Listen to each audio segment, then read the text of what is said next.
1 बजे की 21 breaking news और आज की पहली बड़ी खबर आपकी टीवी स्क्रीन पर। 1 बजे की पहली बड़ी खबर अजमेर से जुड़ी हुई। ज्ञानवापी के बाद अब अजमेर की ख्वाजा गरीब नवाज की दरगाह पर विवाद काफी बढ़ गया है। राजस्थान की महाराणा प्रताप सेना ने दरगाह में हिंदू मंदिर होने का दावा किया है। संगठन ने कहा कि अजमेर की ख्वाजा गरीब नवाज की दरगाह पहले हिंदू मंदिर था, इसीलिए इसका एएसआई से सर्वेक्षण करवाया जाए। आगे बढ़ते 1 बजे की दूसरी ब्रेकिंग न्यूज का रुख कर लेते हैं। अजमेर महाराणा प्रताप सेना संगठन की तरफ से सीएम अशोक गहलोत को चिट्ठी लिखी गई है और चिट्ठी में लिखा गया है कि दरगाह के अंदर कई जगहों पर हिंदू धार्मिक चिन्ह मौजूद हैं, स्वास्तिक के निशान हैं। हिंदू संगठन के दावे के बाद से अजमेर दरगाह के आसपास सुरक्षा काफी कड़ी कर दी गई है और भारी संख्या में पुलिस बल की तैनाती है। 1 बजे की तीसरी ब्रेकिंग न्यूज आपकी टीवी स्क्रीन पर। टीवी एक्ट्रेस अमरीन भट्ट के हत्यारे दोनों आतंकी ढेर और पुलिस ने 24 घंटे में एक्ट्रेस की हत्या की गुत्थी सुलझाने का दावा किया है। बताया यह जा रहा है कि दोनों आतंकी कश्मीर के अवंतीपोरा में मारे गए हैं। एक्ट्रेस की हत्या के बाद से ही सुरक्षा बल लगातार आतंकियों की तलाश में जुटे हैं। अमरीन भट्ट की हत्या के करीब 2 दिन बाद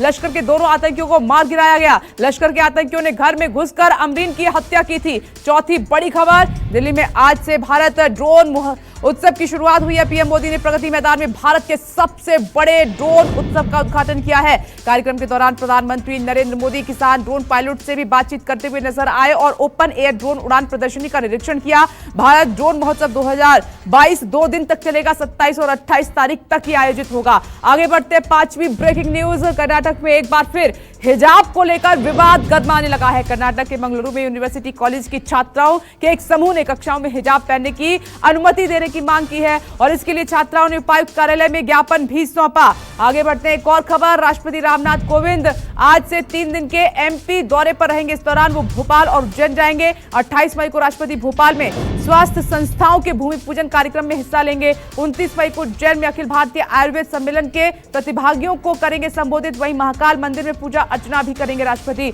बता दें कि आज शाम 5:30 बजे भोपाल एयरपोर्ट पहुंच जाएंगे और सीधे राजभवन में रात्रि विश्राम करेंगे। 7वीं ब्रेकिंग न्यूज की ओर बढ़ते हैं। हरियाणा के पूर्व सीएम ओम प्रकाश चौटाला की सजा पर आज फैसला संभव है। आय से अधिक संपत्ति के मामले में चौटाला पर कोर्ट ने पिछली सुनवाई के दौरान फैसला सुरक्षित रख लिया था। सीबीआई की दलीलों के बाद दिल्ली की राउज एवेन्यू कोर्ट आज दोपहर 2 बजे फैसला सुनाएगी और बता दें कि सीबीआई ने चौटाला के लिए अधिकतम सजा की मांग की है। अब 8वीं खबर आपकी टीवी स्क्रीन पर। बिहार की 5 राज्यसभा सीटों पर होने जा रहे चुनाव को लेकर आरजेडी ने राज्यसभा प्रत्याशी का ऐलान कर दिया है। आरजेडी ने मीसा भारती और फैयाज अहमद को राज्यसभा प्रत्याशी बनाया है। आज दोनों प्रत्याशी पर्चा दाखिल करेंगे। जानकारी के मुताबिक दोनों प्रत्याशी सुबह 11:30 बजे अपना नामांकन दाखिल करेंगे। आपको यह भी बता दें कि राज्यसभा चुनाव के लिए आरजेडी के 2 प्रत्याशियों में से मीसा भारती का नाम पहले तय किया गया था, लेकिन दूसरे नंबर पर अलग अलग कयास लगाए जा रहे थे। आगे बढ़ते हैं 9वीं बड़ी खबर का रुख कर लेते हैं।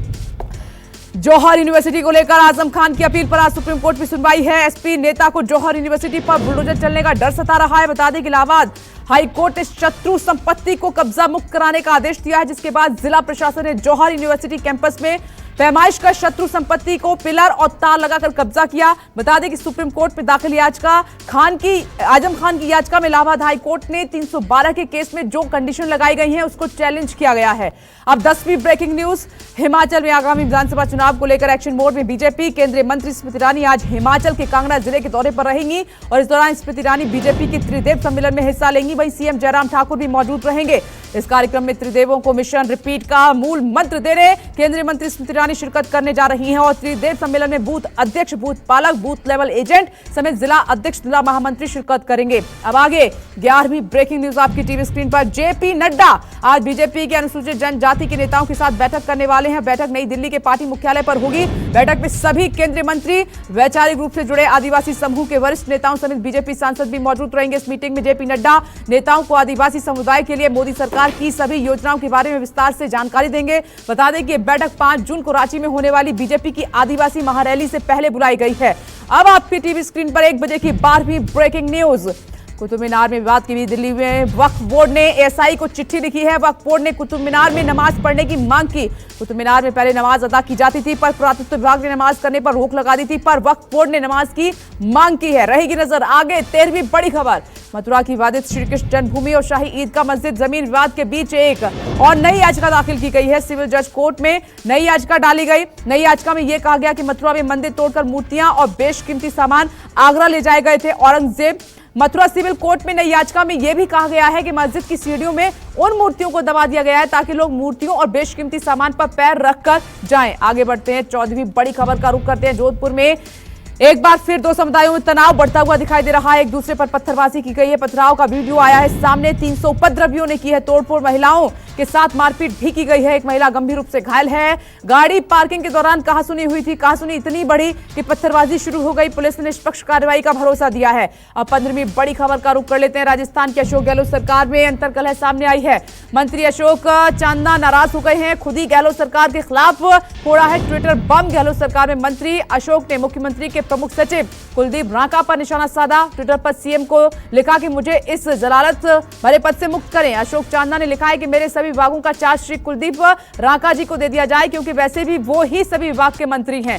अब 16वीं बड़ी खबर का रुख करते हैं। कल मुंबई दौरे पर एआईएमआईएम प्रमुख असदुद्दीन ओवैसी कल मुंबई में जनसभा को संबोधित करेंगे। ओवैसी के मुंबई दौरे पर संजय राउत ने तंज कसाया। कहा कि जहां जहां बीजेपी को उनकी जरूरत पड़ती है ओवैसी वहां चले जाते हैं। ये ओवैसी का इतिहास है। संजय राउत ने यह भी कहा, ओवैसी हो या कोई और, अगर कोई हमारे महाराष्ट्र में जहर फैलाने का काम करेगा तो भिवंडी के मुस्लिम भाई उनका समर्थन नहीं देंगे। अब 17वीं ब्रेकिंग न्यूज की ओर जल्दी से बढ़ते हैं। कर्नाटक से बड़ी खबर। कर्नाटक में कांग्रेस नेता के खिलाफ ईडी की बड़ी कार्रवाई हुई है। मनी लॉन्ड्रिंग मामले में डीके शिव कुमार के खिलाफ चार्जशीट दायर की गई है। कांग्रेस नेता D K Shiv Kumar money laundering मामले में जमानत पर हैं और हवाला के माध्यम से बेहिसाब नकदी के लेन देन का उन पर आरोप लगा है। अब आपकी टीवी स्क्रीन पर इस वक्त की 18वीं बड़ी खबर।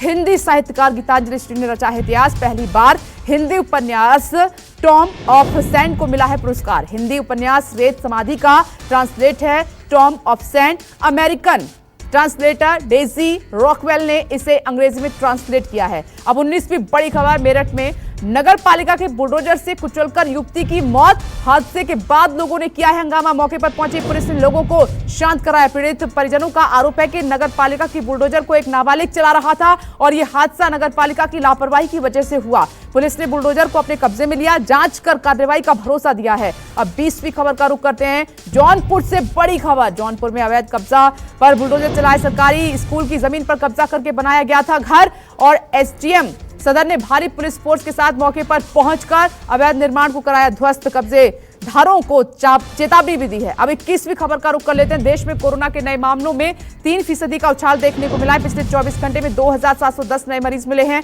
आंकड़ों के मुताबिक 24 घंटे में 14 लोगों की मौत हुई है। 2296 लोग हुए ठीक। देश में सक्रिय मरीजों का आंकड़ा और एक्टिव मरीजों की संख्या 15,514 हो गई है।